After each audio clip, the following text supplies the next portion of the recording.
Hi மக்களே! இன்னைக்கு இந்த வீடியோல நம்ம ரொம்பவே ஒரு ஸ்பெஷலான டாபிக்க பத்தி பேசப் போறோம். அட்லீஸ்ட் அது எனக்கு மட்டுமாவது ரொம்பவே ஸ்பெஷலான டாபிக். அது மட்டும் இல்லாம நம்ம சேனல்ல இருக்க 2 ஆடியன்ஸான சௌந்தர்யன் அப்புறம் சுபாஷ் கிருஷ்ணன். அந்த 2 சிவில் பசங்களும் வந்து கமெண்ட்ஸ்ல "ப்ரோ சிவில் இன்ஜினியரிங் பத்தி பேசுங்க ப்ரோ" அப்படின்னு போட்டிருந்தாங்க. அவங்களுக்குமே இது ரொம்ப ஸ்பெஷலான வீடியோவா இருக்கப் போகுது. ஆ தேங்க்ஸ் ஃபார் கமெண்டிங். அதுக்கப்புறம் வந்து மாஸ்டர்ஸ் இன் சிவில் இன்ஜினியரிங்னா என்ன? மாஸ்டர்ஸ் இன் சிவில் இன்ஜினியரிங் படிக்கிறதுக்கு என்ன ரிக்வயர்மெண்ட்ஸ்? அப்புறம் மாஸ்டர்ஸ் இன் சிவில் இன்ஜினியரிங் படிக்கிறது வந்து அந்த கோர்ஸ் ஸ்ட்ரக்சர் எப்படி இருக்கும்? அப்புறம் எக்ஸாம்ஸ்லாம் எப்படி இருக்கும்? அப்புறம் வந்து மாஸ்டர்ஸ் இன் சிவில் இன்ஜினியரிங்ல என்னென்னலாம் டிபார்ட்மெண்ட் இருக்கு? இது எல்லாமே பார்க்க போறோம். இந்த வீடியோ ரொம்ப இன்ஃபர்மேட்டிவா இருக்கும். ஸ்கிப் பண்ணாம ஃபுல்லா பாருங்க. வாங்க வீடியோ உள்ள போலாம்.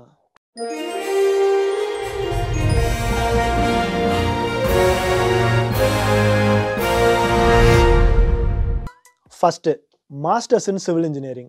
அதோட பேசிக் ரிக்வயர்மெண்ட்ஸ். எம்எஸ் சிவில்ல பண்றதுக்கு வந்து பேசிக்கான பார்த்தீங்கன்னா, பேச்சுலர்ஸ் இன் சிவில் இன்ஜினியரிங் முடிச்சிருக்கணும், ஜிஆர்இ முடிச்சிருக்கணும், டோஃபல் முடிச்சிருக்கணும். இது 3 தான் பேசிக்கான ரிக்வயர்மெண்ட்ஸ். இது மட்டும் இல்லாம அட்மிட் கிடைக்கிறதுக்கு தேவையான எஸ்ஓபி, எல்ஓஆர். எஸ்ஓபினா ஸ்டேட்மெண்ட் ஆஃப் பர்ப்பஸ், எல்ஓஆர்னா லெட்டர் ஆஃப் ரெக்கமெண்டேஷன்.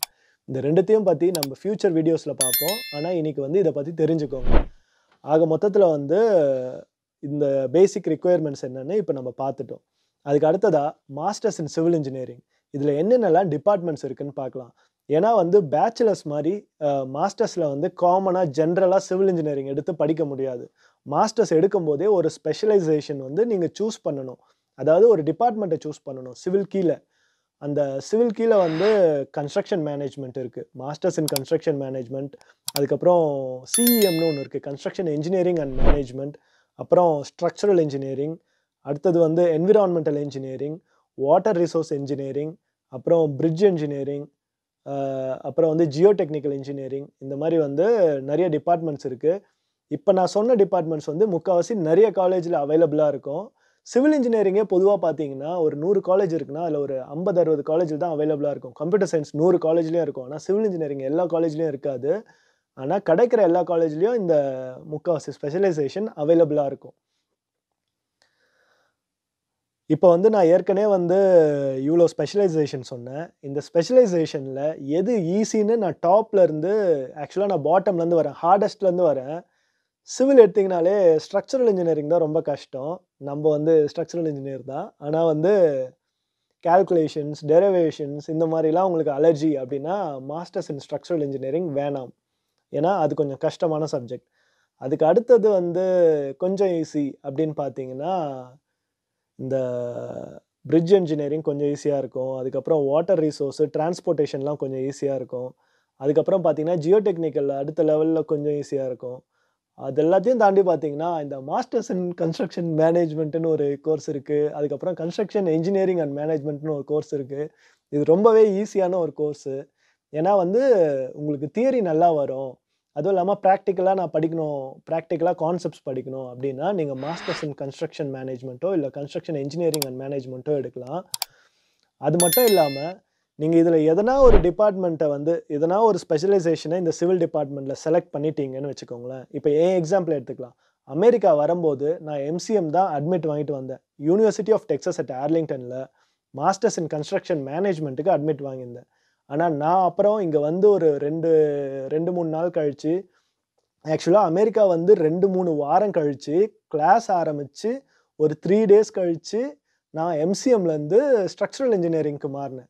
அது ஏன் மாறுனேன்னு நம்ம இன்னொரு வீடியோல பார்க்கலாம். ஆனா வந்து இது எல்லாமே நல்ல டிபார்ட்மெண்ட் தான். இதுல எது படிச்சாலும் நல்ல வேலைகள் கிடைக்கும். எல்லாமே வந்து வேல்யூவான கோர்சஸ் தான். அதுக்கப்புறமா எம்எஸ் இன் சிவில் இன்ஜினியரிங் படிக்கிறதுக்கு வந்து எவ்ளோ அதாவது வந்து எவ்ளோ கோர்சஸ் இருக்கு, அந்த ஸ்ட்ரக்சர் எப்படி இருக்குன்னு பார்க்கலாம். பொதுவா எல்லா காலேஜ்லயுமே வந்து 30 கிரெடிட் ஹவர்ஸ் முடிச்சா மாஸ்டர்ஸ் டிகிரி குடுப்பாங்க. ஒரு சப்ஜெக்ட்ஸ்க்கு வந்து 3 கிரெடிட். ஒரு சப்ஜெக்ட்டுக்கு 3 கிரெடிட். அப்படி பார்த்தீங்கன்னா, நீங்க 10 சப்ஜெக்ட் பண்ணணும்.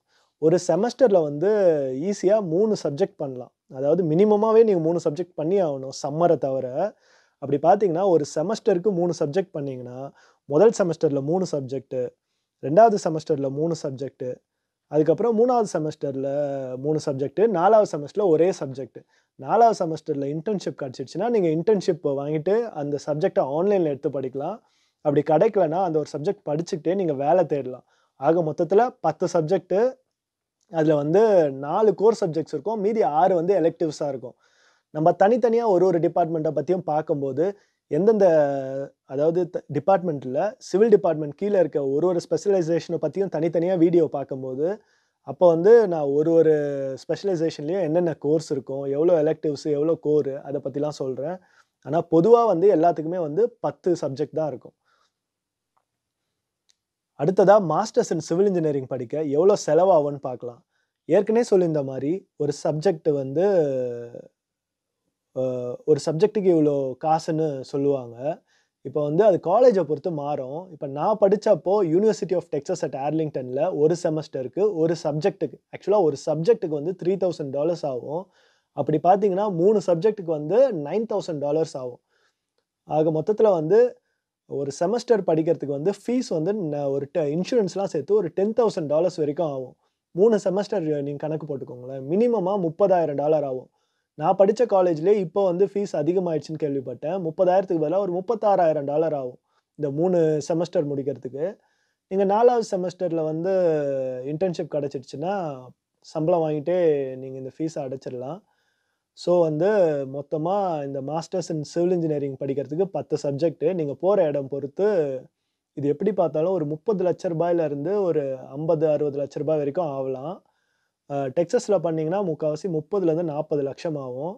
இவ்வளோ நேரம் நான் சொல்லியிருந்த ஃபீஸ் எல்லாமே ஸ்காலர்ஷிப் எதுவுமே ஸ்காலர்ஷிப் கிடைக்கல, ஆர்ஏ கிடைக்கல, பார்ட் டைம் கிடைக்கல அப்படின்னா ஒரு 40,000,000 50 லட்சம் ஆகும். இதுவே உங்களுக்கு வந்து ஸ்காலர்ஷிப்போ ஆர்ஏவோ பார்ட் டைமோ கிடைச்சா இந்த ஃபீஸ் பயங்கரமாக குறையும். ஸ்காலர்ஷிப்லாம் கிடைச்சதுன்னா ஒரு 20-30% நிறைய காலேஜில் ஸ்காலர்ஷிப் கொடுப்பாங்க. அதுக்கப்புறம் நீங்கள் டீச்சிங் அசிஸ்டண்ட்டாக இல்லை ரீசர்ச் அசிஸ்டண்ட்டாக சேர்ந்தீங்கன்னா உங்கள் ஃபீஸில் பாதி வேவ் பண்ணிவிடுவாங்க. அது மட்டும் இல்லாமல் மாதம் ஒரு $700-800 ஸ்டைஃபண்ட் கொடுப்பாங்க. ஸோ வந்து நீங்கள் ஒரு ஐடியா வந்திருக்கும்னு நினைக்கிறேன்.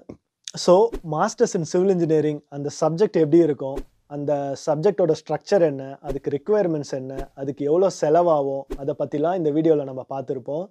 இனிமேல் வரப்போகிற வீடியோவில் எப்படி வேலை தேடுறது மாஸ்டர்ஸ் இன் சிவில் இன்ஜினியரிங்க்கு, இந்தியாவிலேருந்து மாஸ்டர்ஸ் இன் சிவில் இன்ஜினியரிங் படிக்க வரப்போகிற பசங்க எந்த மாதிரியான சின்ன சின்ன கோர்சஸ்லாம் முடிச்சுட்டு வரணும், ரெவிட் படிக்கணுமா, ஆட்டோகேட் படிக்கணுமா, அதை பற்றிலாம் ஒரு வீடியோவில் பார்க்கலாம். அதுக்கப்புறம் எம்எஸ் இன் சிவில் இன்ஜினியரிங் படித்தா எவ்வளோ சம்பளம் கிடைக்குன்றத ஒரு வீடியோவில் பார்க்கலாம். இது எல்லாமே நம்ம வரப்போகிற வீடியோவில்